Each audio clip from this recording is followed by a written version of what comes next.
ఈరోజు రైతాంగానికి పవిత్రమైన రోజు.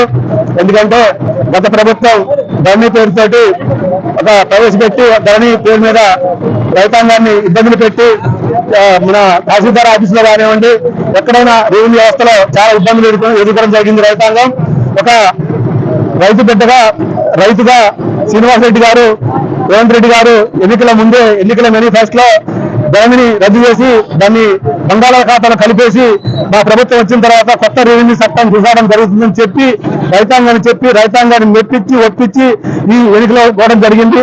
ఈ ఎన్నికల్లో రైతులు ఆశీర్వదించి ప్రభుత్వం రావడం జరిగింది.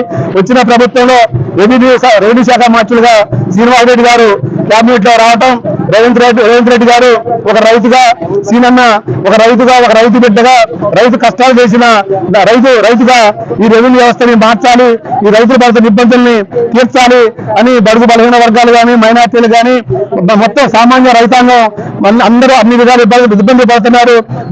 ధరణిలో ఉన్న ఇబ్బందులను తొలగించి భూపార్థుల కొత్త వ్యవస్థను తీసుకురావాలని చెప్పి ఉద్దేశంతో ఈ భూపార్థ తీసుకురావడం, ఈ భూపార్థ వల్ల రైతాంగానికి మేలు జరుగుతుందని చెప్పి రైతులు ఆశిస్తున్నారు.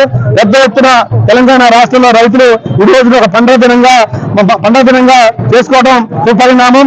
దీనికి కాను ఖచ్చితంగా ఈ భూభారత చట్టం తీసుకొచ్చినందుకు రెవెన్యూ శాఖ మంత్రి శ్రీనివాసరెడ్డి గారికి, ముఖ్యమంత్రి రేవంత్ రెడ్డి గారికి పాలేరు నియోజకవర్గం తరఫున నా ఖచ్చితంగా ధన్యవాదాలు తెలియజేస్తున్నాను.